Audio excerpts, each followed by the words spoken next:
I should take this more seriously because she's serving families that we have served, or she's saying, I have some families that I'd love for you to serve because I know they're living out of a motel right now.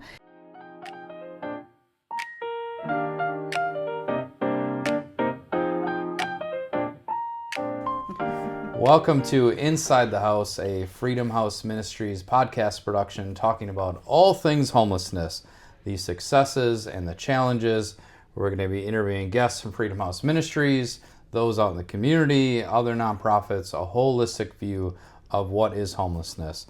Today's first guest of episode 1 of this podcast is Jen Schmohe, our Executive Director. Jen, if you could, thank you for joining us. Thank you. If you could, for our viewers and our watchers, just kind of give a history of your journey into homelessness. Sure. and all the people that you've helped along the way. Sure. So I've been working in this genre of homeless assistance, whether it's families or singles or programs or direct service, since about 2008. So we're coming up on almost 20 years. You know, I'd love to say that a lot of things have changed, but really things haven't changed. You know, really at the core of it, if I was to look for patterns, obviously humans are in the center. There's the human story. And humans are complicated. And the conditions they bring with them are complicated. And so as long as we have that as a constant, I think we're always going to have some form of instability in housing. I think fast forward to now, we are seeing a lot of external factors are pressing upon that and changing that. So that's just kind of my historical career perspective on the challenges of helping people navigate homelessness. I first saw a lot of this when I was working in the computer lab at the job center. I was a trainer and I'd help people do resumes and cover letters, and I'd have people, men and women, come in and they would always give me the same address. This address? Oh, it was New Community Shelter's address. So this is before they had a computer lab. So they'd come to us, we'd help them. And that was where I really first got exposed to the challenges of homelessness, right? The job loss, the transportation, and then also co-occurring things like mental health and addiction as well. So, and I would say that all of those factors, of course, are still part of the conditions that we face now. You mentioned the human being behind homelessness. Can you touch on that for a second? When we give tours or talk with community members, donors, whoever it might be, is homelessness does have a stigma in the community. We all understand that. But the human being behind it, there's mothers and fathers and kids here residing in shelter and hundreds on the waiting list of just the human connection piece of that. Yes, I think for us at Freedom House is really important. For me, a core value is that we see each person as a unique individual, and that person brings with them their own experiences and then also hopefully their own dreams. What we see a lot of times is that people have been for so long caught up in the survival mode that we just really need to help them figure out how to flip the switch into what would it take for my family to thrive. Sometimes that thriving is almost unattainable because they can't wrap their head around that they either deserve more or could even reach for more. And that's where supportive services like success coaching really become critical. But then also the other staff who get to have a hallway conversation, get to have a lunch table conversation, get to just be the shoulder that they dump something on spontaneously. That's why it's just really important that we're all equipped and bought into that value of showing up for the humans that we serve. The direction of Freedom House Ministries. Yeah. We have a plan, we have a strategic plan. Things always change, right? Yep. Can you touch on the voucher situation in the community? Yep. Try to explain that as best you can, sure. And then how we've had to shift. Yeah, so the voucher system is kind of, I've always had a love-hate relationship with it, I'll just be really honest. Like, I really love it for the idea of it to be like a safety net to help someone transition from one situation to another. Unfortunately, over the years, it's become more of a net that kind of keeps people in a level of complacency of, this is good enough, right? I don't have to make more money because my housing is provided for me at this level. If I make more, then that might go away. So it's, in a nutshell, it's kind of how the subsidy works. In our community, we've seen some overextending of the voucher into the community and then not getting used. And so what has come as a result of that is then we've been cut back from a budget standpoint. Our community is getting less dollars to fund the vouchers, but at the same time, the cost of housing is going up. And so that also is eating into the budget. So as a consequence to those two co-occurring factors, the Brown County Housing Authority has closed the individual housing voucher system. The reason this is significant for us is because in 2025, over 80% of our households were leaving shelter because they had a voucher. So when someone has a voucher and they find a landlord who's willing to accept the assistance, then they're only paying 30% of their income for the housing unit. So it's very likely a unit can cost $1,400. If someone's only making $2,000 a month, let's say then they're only contributing $600 of that $1,400 rent. So that makes it more affordable. But now with that gone, it makes it very difficult for us to be able to get people connected to housing that they can afford, because now they have to be able to earn over $26 an hour in order to afford that $1,100 or $1,400 rent. Next question I have for you is, just go get a job, right? Yeah. That question has come up in the community from time to time. Mm-hmm. Those that may not understand homelessness and think, just go get a full-time job and it'll get fixed. Right. Can you touch on that question specifically when it does come up, but really in relation to homelessness is very complex. There's a lot of challenges and barriers that are kind of all woven together. Yeah. I'm going to talk about that here in relation to family homelessness, and it's not just employment. There are other pieces to this. Yeah, and I think the whole idea of just get a job doesn't just apply to people who are in homelessness situations, right, where they're staying with us. It really comes across, even once they've left the stability of a shelter, having and maintaining employment can be difficult, especially for families, because when they have children who maybe have childcare needs or they have special needs, and a lot of times parents are impacted by the behaviors of their children. So then we send the kids to school, but maybe the kids are having an acting out day, and now the parent gets called out of employment. And employers have, a product to deliver, and they need their staff there. And pretty soon now we see the employment's in jeopardy, then the rent becomes in jeopardy, and it just snowballs, right? There's other barriers, like, do we have adequate transportation to get to the employment? Do we have adequate resources for clothing, for the children, for all of that? So it does become all these complicated layers that just get a job sounds very dismissive of the complexity. And, this is something that has plagued me for a long time in my profession as well. Like, I've had to navigate it having staff. I've had to navigate it in serving families that are clients. And I don't know that there's ever going to be like the golden solution, because even if you have a two-parent household where you then think some things could get better, there again is another layer of complexity, right? There's a relationship to manage.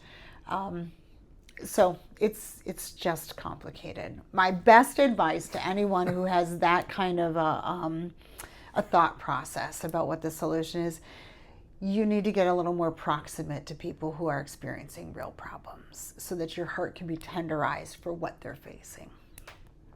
And I think people can do that. They can come to Freedom House here and take a tour. They could volunteer. Julio's behind the camera running production today.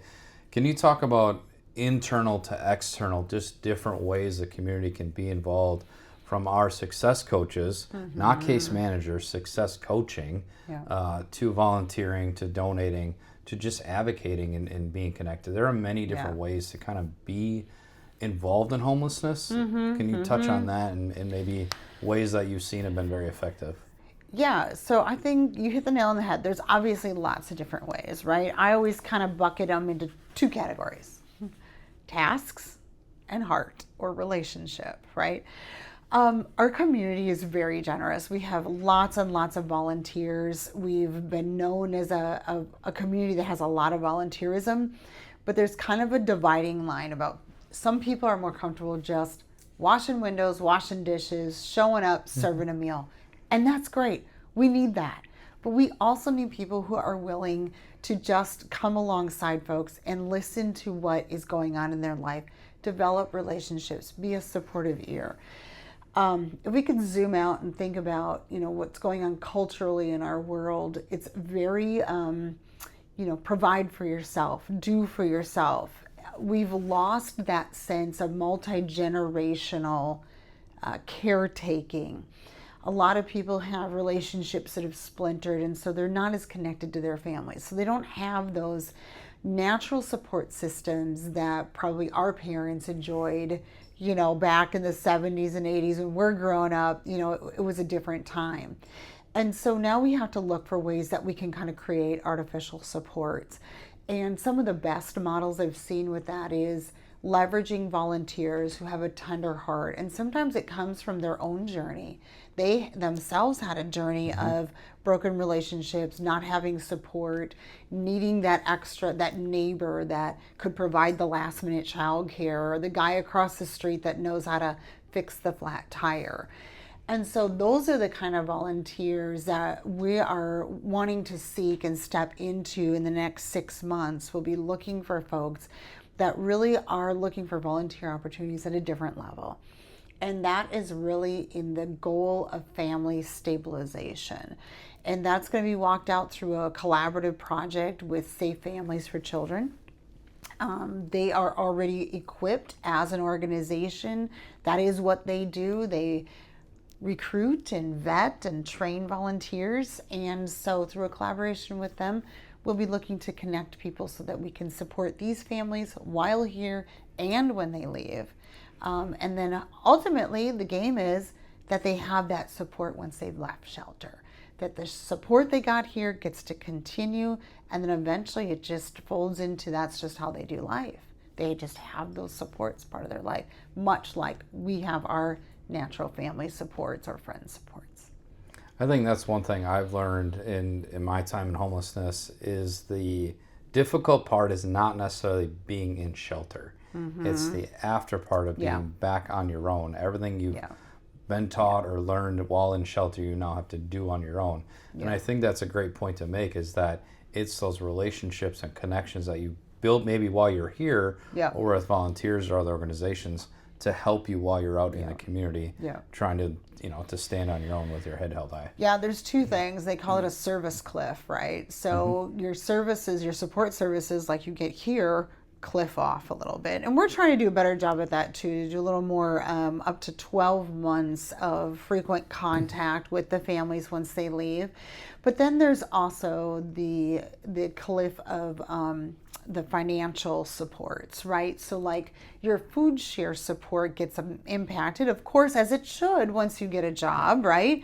For some people, they really struggle with figuring out, okay, well, food share used to tell me how much I should spend on grocery. Now I have to decide how much to spend on grocery. That's really the mindset shift that I think if anyone listening to this podcast can catch on to, that's the business we're in, is helping people do mindset shift.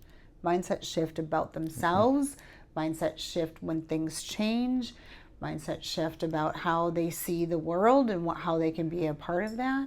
All of those things is in that same genre. That leads into my next bullet point or question that I have is, here at Freedom House Ministries, balancing our expectations as an organization in success coaching with resources and things that we're trying to help get to in relation to family agency, their goals, their journey, what they're trying to get to. There has to be a difficulty there in trying to balance that, right? Yep, it is very difficult. I would say that we lead with agency and choice, right? So we'll sit with a family and understand, where have you been and where do you want to go? Sometimes where you've been is a difficult road to navigate in terms of what constraints there are about where they can go, right? If you don't have some core non-negotiables in place as an organization, that can become a runaway train trying to navigate that. So core non-negotiables, we want to start talking about you leaving almost the minute you get here. How do we start planning for you to leave? That sounds maybe a little cruel for some people, but it really is with love, because we don't want your story to be that you were here way too long. 6 months is an ideal amount of time that we're trying to deal with right now, to say, okay, we're going to give you 6 months to start getting some things lined up. Let's backwards plan. So if in 6 months we want you in a rental, and you want to be in a rental, not just us, you want to be in a rental, what's it going to take to get you to that point? So are we at 0 income right now, or are we at only half as much as what you need? How do we start filling in the gap? And that's really where the heavy lifting comes in for the success coach team, to lean into what are their desires, what are their limitations, and how can we connect them to services that are going to fill the gap so that we can hit the mark at 6 months. Can you talk about a lot of the things that we're touching on, housing, transportation, employment, these pieces are adult connected, right? What has the conversation been, or the things that we've had to shift in the last number of months to look at the whole family unit in specific to the kids? Yeah. So this is coming out of a place of realizing you don't feel like you're doing enough. And I kind of giggle. There's always more, right? I always kind of giggle because it's like, man, it sounds like from the outside it's a heavy lift just to help an adult navigate. But then I think we've all been, as a staff and a team, impacted at different levels, right? And different situations that have come into that we've all experienced. When we see the kiddo that is just vying for mom's attention and mom just has nothing left in the tank to give them, it's heartbreaking, because they deserve so much more. They deserve to have, the mom that is their biggest cheerleader, the mom that greets them with a big open arm. And sometimes it just isn't possible because of the pressures that she is under to try and lift this whole family out of this situation. And so we started looking around, picked our head up a little bit differently, like who can we get to support these families? Because a core belief is we can't be the answer for everything, because we don't want them here forever, right? They can't be here forever, but they need that support. And so through networking and just a lot of happenstance, I guess is the right word, we came across a company called Counting Stars. The executive director, Jen, and I had crossed paths several times. And one day it was just a different conversation all of a sudden about like, we really should take this more seriously, because she's serving families that we have served, or she's saying, I have some families that I'd love for you to serve because I know they're living out of a motel right now and it's not a good situation. So it was really that, like, I call it melding of hearts that and ideas to say, let's try and do this together. So now we're trying to look at the whole family unit. So it's really under the genre, the topic of family stabilization, right? So Counting Stars is really focused on supporting kids with special needs, and then also looking at how do you help educate the parents about what their kiddos need, because it's really hard to understand that your child is maybe naturally wired differently than your firstborn or your secondborn, or how you're wired. And there's a leap that has to take place to help them understand cognitively, but then also practically. What does the child need? The child needs routine. The child needs boundaries. The child needs, right? So she has staff that work both with the kiddos and the parents to help make all of that happiness happen. And I'd imagine just, you mentioned routine and schedule. Maybe you lived in your vehicle in a motel, Yeah. kind of bounced around, and to a degree not know what next week's going to bring. Right. Is to bring the basics of a schedule and what that can do for the parent, the kid, and the family as a whole is going to be a benefit. Absolutely. 35 years as an organization. This is our 35th anniversary. We've grown a lot, specifically in the last 7 years, but you recently connected with some of our founders. Yeah. Can you touch on maybe some of the history that you've learned of way back in 1991, early 90s, the shoestring budget, just kind of making it work in whatever capacity? What are some of the cool stories that you've learned of our origin and how we've started, and then maybe what you've done in the last 4 years and kind of how things have taken off? Sure. So I have a ton of respect for founders. I mean, founders are also pioneers, right? They got to like cobble resources together. You know, the first house that they had literally looked like that. It looked like 3 houses cobbled together to make things work, which, no judgment, that's great. It was just big hearts wanting to make sure that they're providing services. And the individuals that were at the corner of that, you know, really had a faith posture, a really strong belief that everyone should be seen the way that God sees them, and that is unique and an individual and an image of God. And so how do they come around them and really help them come to their fullest potential?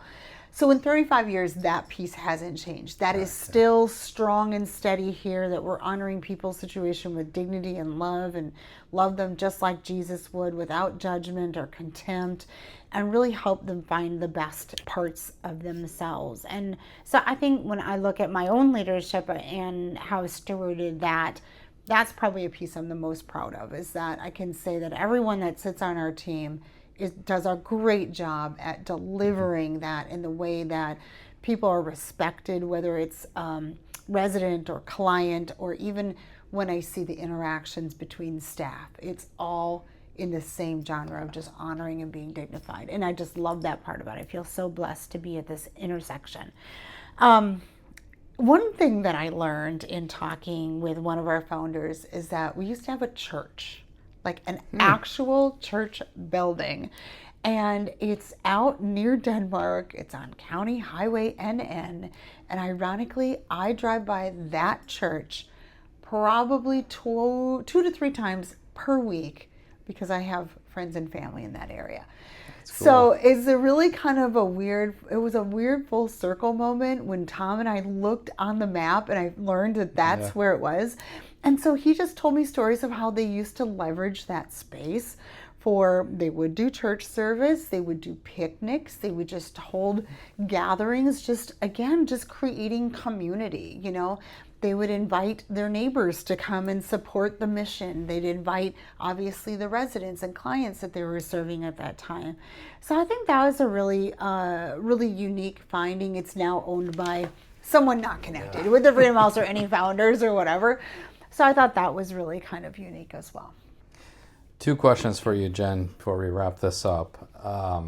In your time here at Freedom House Ministries, is there a family that you just think about or you got really connected to that you're really proud of?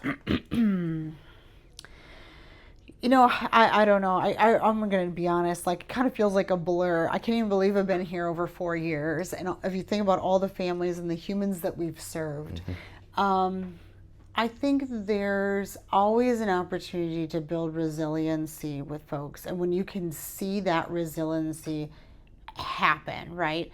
So I can think of one in particular, someone who has left shelter, but I still get to see because she lives over at our bridge apartments, and also is very embedded into some of the other things that we do here at Freedom House. And I recently got to sit with her, because now I sit with her as a landlord, not as a shelter director. And now I'm sitting across the table from her as her landlord. And she shared with me her disappointment in witnessing someone fail. So someone that she was in shelter with, and she was disappointed that they failed because she feels like we have so much good stuff to offer people. And she was really just sad that they didn't take advantage of it the way that she felt she did. and not in a bad way advantage. I don't mean it that way, but just like capitalized on it, right? Took it, built and built and built. And you know what I said to her? I said, well, I understand that. And I too was disappointed. But I know that God is disappointed in me probably on a daily basis because I screw up too, you know. But he's always there. He's faithful. He's going to come back. He still loves me. And that's our challenge, is to still love that person as they are still on their journey to redeem their situation. And it's a learning opportunity for that individual as well. I've always found that unique in times and conversations that we get to have is there's so many individuals in the situation they're in that they're so willing and wanting to help others when they don't have everything they want. Yeah, that's so true. And she's one of those too. She'll just help and help and help. And sometimes at the cost of their own benefit, right? Like, yep, I'm going to go give so-and-so a ride, right? And you're like, okay, and where's that gas money coming from? Well, I'll figure it out, you know? So I really do enjoy those individuals too, you know? And then there's the other side of it, which is the disappointing side too, of like, we can only help people so far. Yeah. They have to take the reins. They have to take the initiative. And we just have to love on them while they're figuring that out and hope that they all get there. Last question for you. I want to do this for every podcast. Okay. Is I would love for our guest to give a question to the next guest in the next episode. So here's a question, but I'm going to give you context. I've always said to staff when trying to coach or trying to encourage is the kind of place I want Freedom House to be is that I want it to leave an imprint on that person, no matter who they are, whether it's a resident, it's a volunteer, it's a donor, it's a staff person. So the question is, what has Freedom House left on your heart or impressed on your heart in your interaction with us? I love that question. Very good. It's a great way to end episode 1 of Inside the House podcast, Freedom House Ministries production. Thank you for tuning in and watching, and we'll see you next time.